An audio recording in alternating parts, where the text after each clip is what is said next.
Hello and welcome to this unexpectedly short video because we got a message from Rapido as a retailer, and we thought we'd share once the embargo is up at 12 o'clock midday today.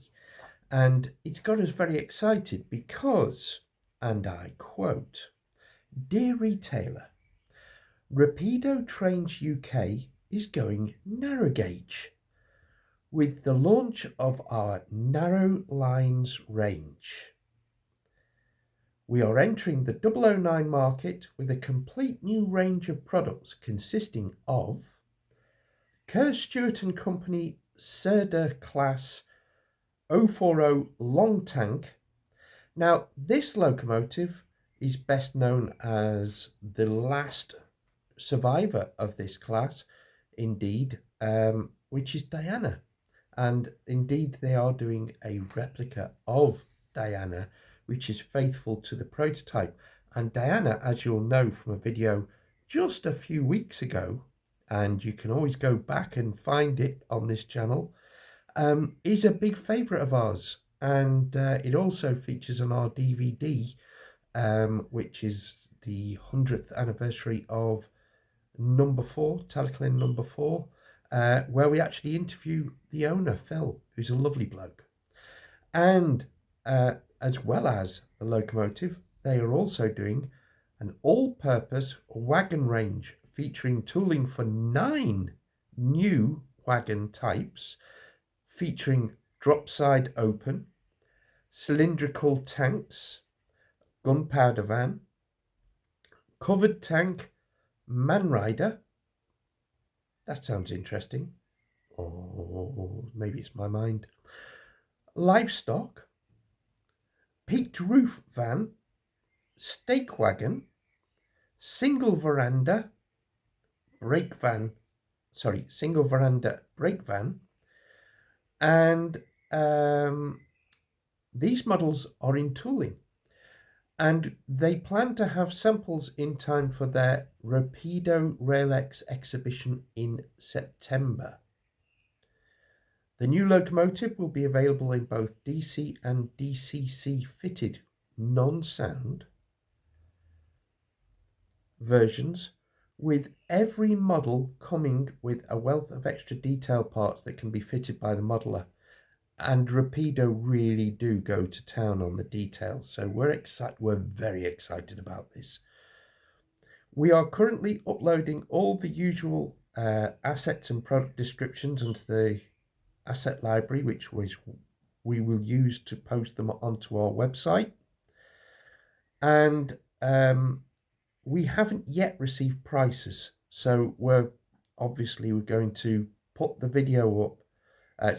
Put the details up on the Enwins models website as soon as we get those.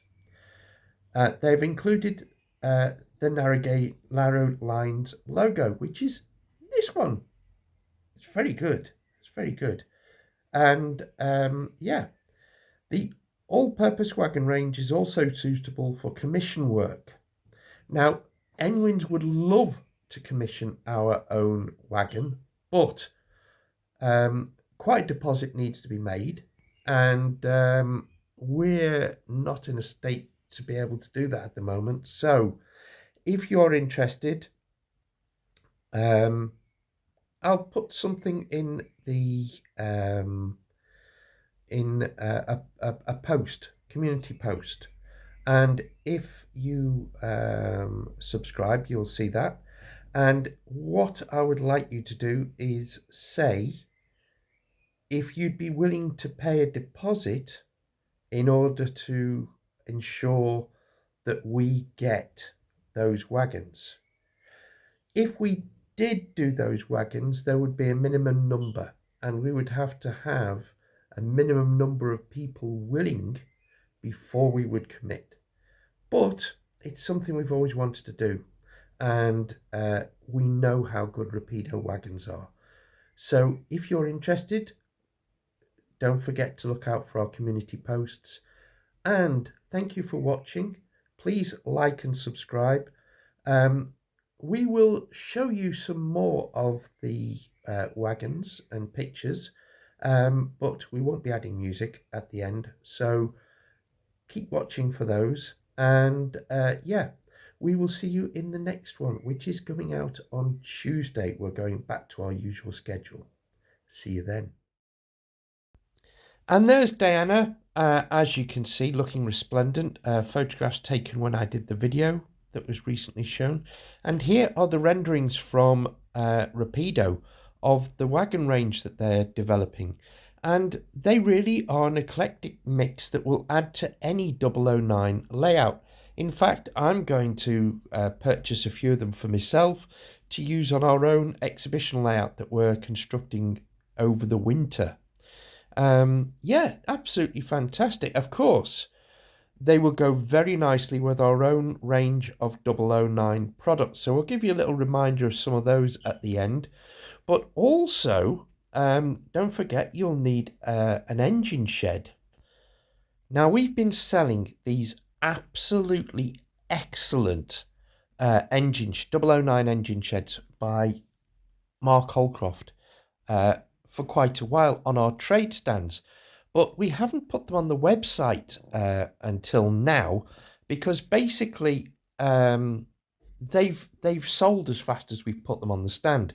Now, we're not actually doing that many trade stands at the moment because there aren't that many local shows at this time of year. So finally, we've put them on the website. Now, I've actually painted this one, which is a prototype, using acrylic paints that I just bought from Hobbycraft and mixed up to get the various shades. So, for example, for the slate, I just mixed white and black until I got the right consistency. But as you can see from the glimpse inside, Mark, as usual, has gone to town on every detail, not just the outside, but the inside. The window frames are beautifully detailed. The wooden beams at the top are beautifully detailed. In fact, what I didn't do when I was painting is actually highlight the bracketry, the metal bracketry that he's actually printed into the rafters. So, you know, it's even more detailed than my paint job shows. But the doors are posable. I've decided to glue them for the sake of protecting them when they're traveling to shows. And as you can see from the back one, you can see the light shining through the slats, the individual slats on the doors. Now, I've glued the back door closed, although it could be open for the locos to run right through. And the detailing is just, as well as the individual slate on the roof, you've got the individual slates on the walls. You've got the little vent above the doors where the smoke comes out. I'll come back to the chimney on the building at a later date, because you'll see what I'm talking about. That isn't actually what you're expecting. And look at the detailing. It's just, you could actually be looking at a scaled down real building. And painting it, it really does bring it out. And I've just used very basic acrylic paints. No undercoat at all. No primer. I've just painted straight on to the resin, just to show how well it takes the paint. And it just really does pop out. And you could be in North Wales, which is exactly what it's meant to be. Although you could quite easily paint the walls in a slightly different shade or colour of stone to create stone from a different area. It could be sandstone, or it could be limestone. You could really make this very personal.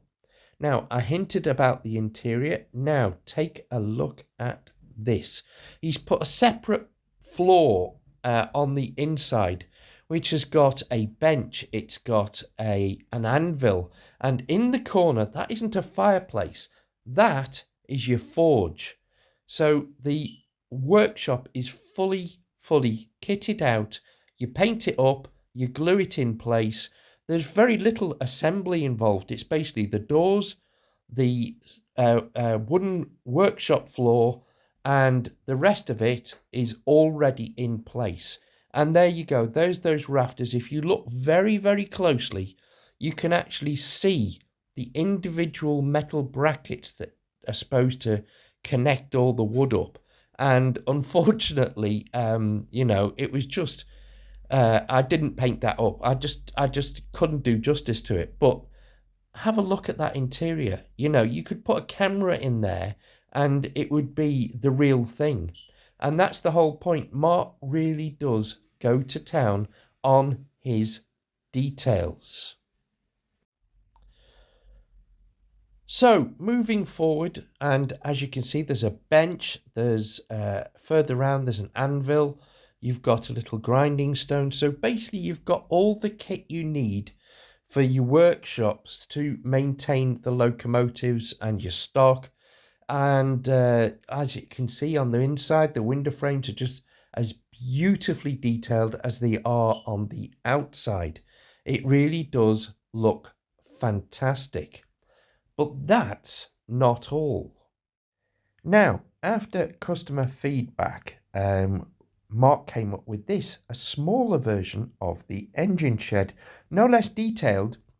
It just doesn't have the workshop area on the inside, which allows it to be narrower. It's slightly shorter, but you could still get 2 quarry hundredths in with no problem at all, probably something a little bit larger as well.